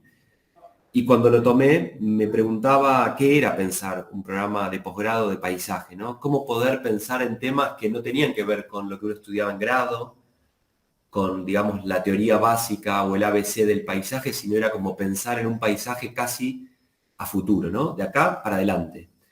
Cómo mezclar todo un equipo de profesores súper amplios, digo, que van desde ecólogos, arquitectos, hay muchos licenciados en paisaje también que están metidos acá, para poder armar un plantel docente que empiece a preguntarse, ¿y ahora qué? ¿No? Digo, y ahora, con todos estos temas que están pasando, con todas las crisis sociales, ambientales, políticas, económicas, ¿cómo es pensar un paisaje a futuro? O sea, ¿qué podemos dejarle a las generaciones que vengan, tomando todas estas variables y todas estas limitaciones que tenemos hoy en día, ¿no? Entonces el programa se plantea pensar temas que son muy, si se quiere, conflictivos, ¿no? Es en uno de los talleres de diseño que dirige Ana García Ricci con Griselda Balián, piensan cómo es pensar una urbanidad, un pedazo de ciudad en un entorno que fue un paisaje muy valorado, como un bajo inundable, y que luego fue modificado y que hoy tenemos que pensarle encima como una hipótesis de habitabilidad, ¿no? ¿Cómo podemos trabajar en los paisajes sin tener que destruirlos por completo, pero por ahí manteniendo ciertos bienes y servicios ecosistémicos y habitándolo de ciertas maneras que ya no tienen que ver con los manuales del urbanismo, sino que tienen que ver con esta mirada que parte a partir de la mirada del paisaje? Y el segundo taller, que tiene que ver con Buenos Aires ya, aquel era provincia de Buenos Aires sobre el Río de la Plata, este tiene que ver con Buenos Aires y el ala norte, tiene que ver con esta condición que les contaba antes, cómo es pensar los parques en condición de suelos rellenados. Es decir, ya no estamos pensando un paisaje donde el suelo, el horizonte es típico, sino que tengo que diseñar un sistema de planteras para que crezcan especies, o que tengo que tomar el dato de que Buenos Aires va a seguir rellenando. Bueno, ¿cómo podemos hacer nosotros para que ese relleno sea un proyecto de paisaje? Que esté pensado este diálogo con el Río de la Plata y la ecología que no existe hoy en día, y de qué manera nosotros podemos anticiparnos y decir, che, paren, si vamos a seguir rellenando como lo hicimos durante 300 años, pensemos un cachito cómo hacerlo para que hoy la agenda también no humana esté metida dentro de eso, ¿no? Que es algo que Buenos Aires, por más que nos cueste entender, lo vino haciendo durante 300 años, que es modificar la costa o el ecosistema costero, ¿no? En algo que todo el tiempo nos llama mucho la atención, que es qué locura que es tener estas playas de escombro todo a lo largo de la costa del Río de la Plata, que son escombros urbanos, ¿no? Ya no tenemos playitas, ya no tenemos juncales ni totorales, sino que tenemos escombros con fierros, que el río a la vez los va modelando y los va redondeando. Esto fue una visita del año pasado que nos visitó Catherine Mousbach, que está ahí caminando entre los escombros. Catherine es una paisajista famosa que hizo, entre otras cosas, estos parques, que son parques humedales también, que nos visitó el año pasado el programa, y que este año vamos a tener de visita, y que invito a todos los que están acá escuchando que vengan. A fin de mes nos visita Beatriz Borque, que es una paisajista catalana que está pensando de vuelta el paisaje urbano de Barcelona, ya no como se pensaba en los 80, los 90 y los 2000, sino que hoy con una agenda actualizada al siglo XXI. Así que el jueves 27 hay una conferencia invitada a Beatriz Borque a Buenos Aires, así que los invito porque es libre, es gratuita, y bueno, también como chivo los invito a que nos sigan en las redes sociales. Y para cerrar, termino con esta frase que me gusta mucho, que no es de un paisajista, ni mucho menos, sino que es de René Lavand, que es un ilusionista, que a mí me gusta mucho, porque creo que nuestra tarea, además de proyectar, construir y demás, es tener algo de esto, ¿no? Y que dice que para lograr una pradera hacen falta solamente 3 cosas: una mariposa, una abeja y un sueño. Y yo creo que un poco sintetiza todo esto que les conté hoy, ¿no? Que tiene que ver con salir de la facu, con tener como unos deseos, como unas voluntades, unas curiosidades, y que la coyuntura no sea como un impedimento, sino que sea totalmente un momento de oportunidad. Así que bueno, muchas gracias. Gracias. Impresionante, impresionante, la verdad, impecable, un recorrido muy amplio desde todo punto de vista, así que la verdad que yo creo que los chicos suelen no hablar tanto, creo que ahora se deben haber quedado más mudos, con lo cual ahora para mí fue muy rico, y da la posibilidad de que puedan consultar, chicos, preguntar, opinar. No se trata tampoco a veces de preguntar para que respondan, sino eventualmente como futuros profesionales también empezar a formarse el punto de vista y aceptar o no algunas cosas que se vienen. Así que, Ignacio, felicitaciones, en serio, excelente lo que vienen haciendo. Amo profundamente que le estén dando tanta importancia a la vegetación, amo profundamente eso, un tema que no es tan común y que los que venimos de otra escuela, tenemos los problemas de haber transitado y estar transitando hoy una realidad bastante difícil en relación a la incorporación de vegetación, así que eso, en cualquier momento te llamamos como profesor de ayudante de vegetación 2. Esto es lo que podríamos hacer. Bueno, gracias y disculpen si me extendí un poquito, perdón. No, si vos no te tenés que ir, nosotros no nos tenemos que ir, así que acá estamos. Bueno, gente, a ver, ¿qué se les ocurre? ¿Qué quieren opinar? ¿Qué quieren preguntar? Micrófono libre. Yo tengo varias preguntas, pero quería preguntarte si te podías ampliar un poco en cómo es esto de los viveros de campaña, cómo funciona. Bueno, en realidad por ahí tiene mucho nombre y es mucho más simple. Lo que nos pasa en algunos, no en todos, ¿no? Esto también, no quiero caer en la mirada exitista de que todo es maravilloso. También compramos plantas en los viveros y no creemos que todos los proyectos tengan que tener flora nativa. Digo esto para que no se convierta como una nueva moral, que todos los proyectos tienen que ser nativos. En absolutamente no vamos por ahí. Los viveros de campaña son básicamente en algunos lugares donde el tiempo lo amerita. Se montan viveros en el lugar, in situ. Y si conseguimos que haya un técnico, algún jardinero o algún paisajista ducho, en el periodo que la obra de arquitectura se va dando, bueno, se pueden ir reproduciendo especies. Algunos se hacen por gajos, por esquejes, por semillas, por división de matas. Entonces lo que tiene de bueno, cuando el que te lo pide lo entiende, es que no tenés que ir a un vivero a decirle, che, mandame 500 de estas, 400 de las otras. Hay algo que nos gusta como de la no mercantilización, ¿viste? Del paisaje, porque el vivero puede sonar muy romántico, pero la verdad que es una empresa, en el fondo, ¿no? Y el vivero vende lo que sale.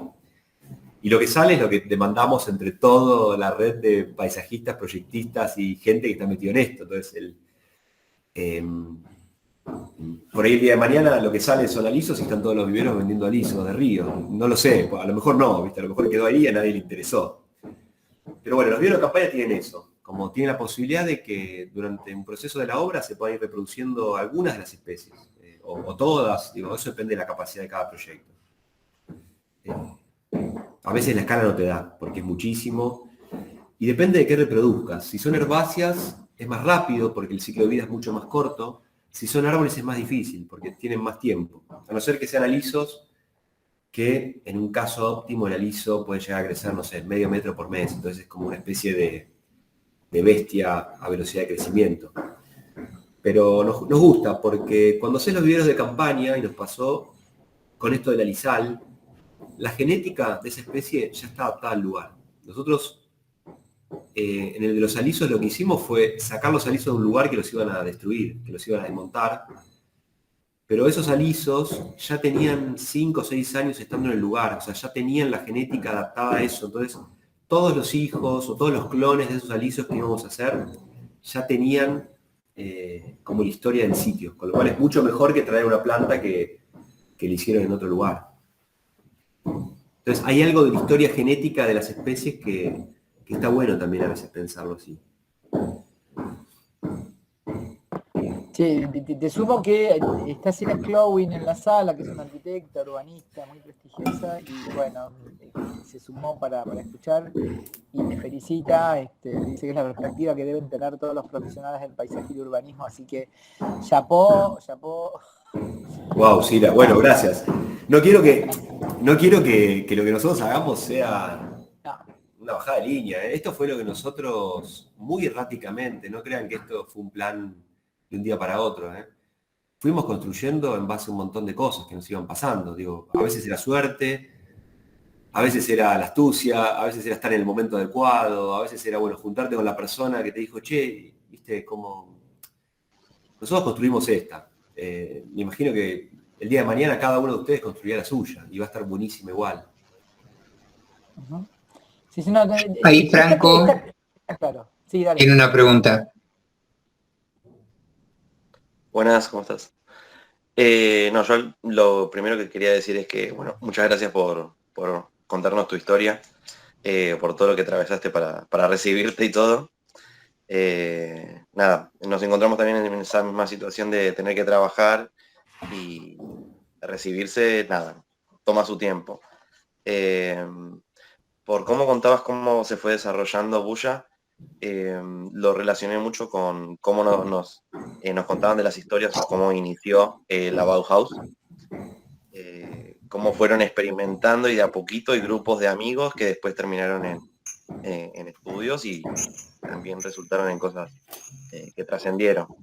Y nada, me interesó mucho el proyecto que tenían con la situación del campo, de cómo reformarlo.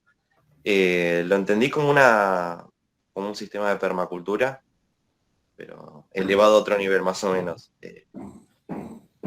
No sé, me quería contar de eso.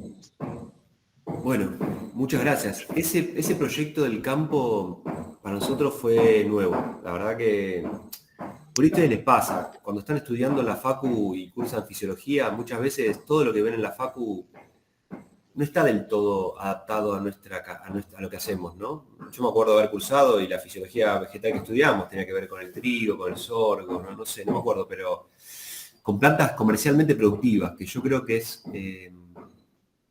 a lo que por ahí una parte de la agronomía se dedica, ¿no? Es a la producción de eso. Y en este proyecto a nosotros nos permitió volver a entenderlos a esos profes, ¿viste? Como a volver a decir, che, lo que veíamos en la clase de DAFO, sobre todo los suelos, era increíble, ¿viste? Los suelos lateríticos eran los que después terminamos estudiando para este proyecto. Porque el comitente era un ingeniero agrónomo que había estudiado en las mismas facu que nosotros, con los mismos profesores. Entonces decíamos, che, fíjate que no sabes en la clase, ¿viste? Entonces a nosotros nos apareció como un despertar. Dijimos, el proyecto del campo, no el proyecto agronómico, el proyecto espacial de disposición de eso, recontra puede ser un proyecto de paisaje, recontra. Y lo más zarpado era que la matriz productiva argentina yo creo que es el principal antropizador de paisajes, ¿no? O sea, el campo, que por ahí puede parecer muy bonito y muy romántico, es una fábrica a cielo abierto. Y es además para Argentina el principal motor de divisas que nos hace estar en esta coyuntura que no hay dólares, que la crisis y demás. Entonces, con estos tipos, con estos clientes que además nos bombearon, fueron esos clientes ideales que nos dijeron, che, acá el tipo nos subió la vara muchísimo. Nosotros pensamos que ahí podíamos como repensar la matriz productiva del país, ¿no? Como decir, si Argentina deja de producir en el modelo extensivo de agroquímicos, herbicidas, que está como destruyendo el suelo y todos los campos, si podemos producir, generar la misma riqueza de exportación, de divisas, produciendo alimentos de mayor calidad y además tener un input ecológico que vaya mejorando desde los parches donde las aves vienen a anidar cuando están en procesos de migración, desde la sanidad de las aguas, de las napas. Dijimos, Argentina tiene que ir por acá, como modelo de país, digo, tenemos que exportar, el campo tiene que dejar de exportar soja transgénica y tiene que pasar a exportar un sistema de alimentos de mucha más calidad, que es lo que va a demandar el mundo, yo creo. Entonces de pronto nos agarró la ambición de decir, che, acá hay una agenda repotente, que es repensar la matriz productiva del campo, que ya no son una grilla, ya no es la cuadrícula que pasa por, como la ciudad, la grilla de Indias pasa por todo y no reconoce si hay ríos, si hay bajos. Y en el campo, 10 centímetros te cambia la productividad de un suelo. Porque 10 centímetros pasás de una media loma a una loma o a un bajo salino, y ahí se te cambió totalmente la productividad de ese cultivo. Entonces, apareció la agenda productiva, que la habíamos empezado en Escape, hace varios años atrás, con una profe de la Facultad de Agronomía, y de pronto, hoy estamos con 3 proyectos que tienen que ver con la producción. Este es agroecológico, no es permacultura. La permacultura es otra escuela. Esto tampoco es orgánico, es como agroecológico, que cada uno tiene como sus principios. Pero de pronto hoy estamos en un proyecto trabajando en la producción de carnes para exportación, con un tipo muy reconocido que exporta carne, como así, la mejor carne de Argentina. Entonces estamos de vuelta estudiando los pastizales, ya no de la pampa deprimida, sino de la pampa ondulada. Estamos trabajando en un proyecto que es lácteo en la zona de Tandil y de vuelta, ¿no? Como los temas son tremendos, ¿eh? Che, ¿quién más quiere preguntar algo más? No sé cuánto tiempo tenés más, ¿un ratito más tenés? Yo tengo, 5 o 10 más tengo. O sea, dale, si y anímense a preguntar lo que quieran, ¿eh? Me copa, me gusta mucho y agradezco la invitación de la cátedra porque me copa, o sea, hablar no estar teniendo un público que por ahí muchas veces es más de congresos, sino que podamos charlar temas de la coyuntura de ustedes, ¿no? Como qué es lo que les pasa, cómo se ven a futuro. seguramente tengan miedo, no sepan por dónde empezar. Digo, nosotros también empezamos cargando bolsas de tierra y haciendo un balcón y una terraza. Fue el modo que encontramos y hoy nada, es un equipo enorme y la agenda y los temas y reuniones y la cantidad de proyectos y las escalas y bueno, todo se va magnificando, pero arrancamos desde donde están ustedes, así que quería como transmitirles ese espíritu, que el paisaje tiene un futuro enorme y nosotros tratamos en muchos ámbitos y en muchos aspectos de poder empezar a abrir como una huella, ¿no? Nosotros cuando trabajamos mucho con el mercado, con desarrolladores, somos combativos también, ¿eh? Somos combativos con el capital. Si bien trabajamos recontra en el mercado, digo, trabajamos con desarrolladores muy poderosos, muy duros, muy complicados, todo el tiempo estamos haciendo fuerza de que el paisaje tiene un rol clave, que tenemos que llegar antes a los proyectos que los arquitectos, que el urbanismo también es parte del proyecto de paisaje, que los honorarios que cobramos tienen que estar valorados porque les van a querer poner a ustedes el precio que les quieran pagar porque van a pensar que son pseudo jardineros o diseñadores de jardines. Entonces, todas esas cosas que nosotros estamos haciendo hoy y que batallamos, nos peleamos, a veces perdemos contratos por esto. Perdemos proyectos, pero somos duros con eso y creemos que lo que viene atrás, ya, bueno, ojalá que podamos allanar un poco más el camino, que el día que ustedes salgan a laburar, el tipo digan, sí, no, ¿viste? Paisajista no es el tipo que solamente pone macetas en un balcón, ¿no? Te puedo llamar para pensar un barrio en Bariloche, en el medio de la montaña, porque sé que vos vas a entender mejor ese paisaje que, no sé, un urbanista, por ahí. Entonces, esa lucha activista que hacemos, y que es invisible, la verdad que no se comunica mucho, bueno, está también. Sepan que tenemos un espíritu muy fuerte con la carrera, que ojalá que algún día sea valorado también por los que vendrán, lo que vendrá después de nosotros, que ojalá que sea mejor y sean muchos más.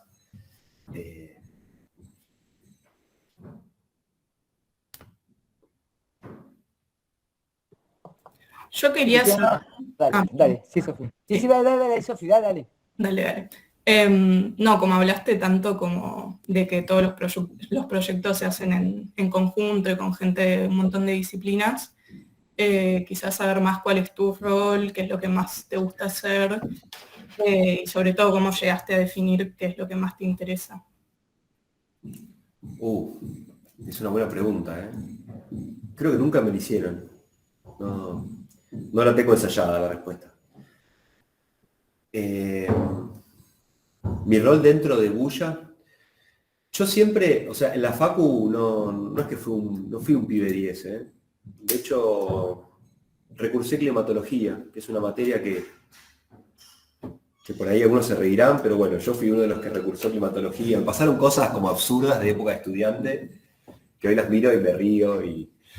Pero yo cuando estaba en la facu lo que más me interesaba era diseño. Yo estaba muy centralizado en los talleres de diseño, que en ese momento había una cátedra que era muy, muy urbana, muy dura, que era la cátedra que dirigía Marcelo Vila en ese momento.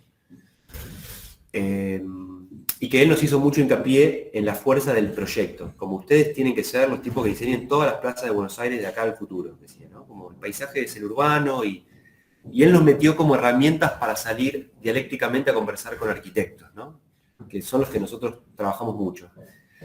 Entonces yo, no sé, siempre fui como más diseñador, ¿viste? Como me gustaba el proyecto, la idea, la conceptualización, dibujar, me gustaba dibujar a mano. Y lo digo en pasado, porque a medida que fue Bulla creciendo y cambiando los roles, y hoy siendo tantos, y tenemos o sea, somos 3 directores, tenemos 4 mandos medios, estamos por sumar un gerente general y después hay toda una línea por ahí por debajo en la organización de un estudio que tienen como distintos roles, pero hoy hay tareas, hay cronogramas, hay proyectos en los cuales yo ni me involucro y hay otros que estoy más metido. Entonces empecé diseñando, después muchas veces fui como alguien que salía a vender, a comunicar, como que yo era el responsable de salir a convencer a un gerente de una empresa de que estaba buenísimo hacer un yuyal en el medio de un barrio cerrado. O convencerlo a Eduardo Constantini de que tenía que usar, en vez de palmeras, tenía que usar toda una flora nativa, y era como, wow, bueno. En un momento, ese fue mi rol también, como vendedor de Biblias. Y hoy estoy centrado, o sea, hoy ya diseño, pero muy poco, o sea, básicamente mi rol es como definir la estrategia de un proyecto, que es decir, llega un proyecto nuevo, consensuamos entre los 3 directores cuál es la estrategia y hacia dónde va, qué es lo que queremos ensayar. O sea, ya los proyectos, hoy tenemos una suerte que es que no hacemos proyectos que no nos interesen. Tenemos esa fortuna y estamos agradecidos al universo de eso, que es que podemos laburar de lo que queremos y que además podemos elegir qué laburos hacer y qué no. Y nos pasa algo muy loco, que es que rechazamos muchos trabajos, porque nos llegan laburos y tipo, mira, la verdad que un jardín en un barrio cerrado de 600 metros, está buenísimo, lo hacemos, lo hicimos, pero hoy por ahí nos interesan más esto, como flashear otros temas, ¿no? Pensar la productividad, pensar la ecología, pensar el espacio público. Entonces hoy mi rol es como más de estrategia, como definir hacia dónde va la estrategia, tratar de convencer a las personas que nos llaman de que está buenísimo ir por ese camino, que muchas veces va por otro lado del que ellos quieren. Dirijo el área de comunicación también del estudio y lidero algunos proyectos. O sea, tengo algunos proyectos que yo como coordino el equipo, digamos. Los equipos nuestros generalmente pueden ser de 3, de 4 personas, o a veces cuando tenemos alianzas, que es como muy común que tengamos alianzas con arquitectos o que invitemos gente al equipo, como les contaba, coordinar también como todos esos equipos. Pero hoy básicamente como mi rol es de estrategia. Es tipo hacia dónde vamos y qué queremos conseguir con este proyecto, ¿no? Como tener bien en claro para qué lo hacemos. Que no es, quiero ganar plata o quiero... Es como, como les contaba, en el Alisal, que es un proyecto que es muy reciente del bosque para el Museo Malva, era, bueno, queremos hacer un ensayo que se va a convertir en un libro sobre cómo es el manejo de los alisos de manera artificial. Entonces, hoy estamos como en esa. Estoy también pensando en la estrategia del baldío, estoy como pensando ese tipo de agendas. Y la relación comercial. O sea, todavía los temas comerciales de cuando te llama un cliente y cerrar un acuerdo también los manejo yo. Pero bueno, otra de las socias se ocupa más del tema financiero. Otra de las socias se ocupa más también del tema educativo. Bueno, y después hay un montón de subroles dentro del estudio. Y hay un montón de licenciados que están también, que queremos cada vez sumar más licenciados porque queremos que el power tiene que estar ahí, cada uno se va desarrollando y queremos como que cada uno se pueda desarrollar en lo que mejor le gusta, ¿no? Hay chicos de la carrera que les copa la botánica y la investigación botánica y están en esa. Y hay otros que son diseñadores como de otra escala y están pensando, no sé, centros urbanos, costaneras, y tienen como otra escala, los master plans. Nada, lo copado del equipo es que se armó un grupo re lindo. Hoy somos 20 y de pronto, no digo que seamos Google, pero de pronto se labura re bien. Nosotros tenemos una bajada de línea de que para nosotros el trabajo es placer, no hay malos tratos, nadie trabaja estresado, nadie muere con una entrega, llegamos siempre en tiempo, somos muy estrictos con la planificación del estudio. Tenemos mucha gente que nos ayuda, tenemos gente que nos ayuda a planificar, que nos coachea, tenemos gente que nos ayuda con la economía, tenemos un montón por eso Bulla es como una nube mucho más amplia que los 20 que somos. Pero hoy trabajar en Bulla está buenísimo. Hacemos fiestas, tenemos noches de ping-pong y metegol, nos reímos. La verdad que hoy encontramos como un lugar de pertenencia maravilloso. La verdad que... Y nos pone muy contentos, porque antiguamente... Yo me acuerdo que cuando era pibe trabajar en un estudio era que te maltraten, que vengas acá, que viste, te mandoneen, que tengas que hacer lo que el otro genio dice que tenés que hacer, porque dibujó una línea y vos tenés que interpretar la línea del otro. Hoy no es así acá. Los chicos tienen la posibilidad de desarrollar su habilidad, y si hay alguien que le gusta diseñar, va a diseñar y va a desarrollar su destreza en eso. Y el proyecto no es mío ni de los socios, es de todos, viste, es como del otro, y eso nos encanta. Cuando el proyecto se hace de todos, es como, wow, ahí creo que triunfamos. Nacho, mañana vas a tener 18 llamados, te aclaro.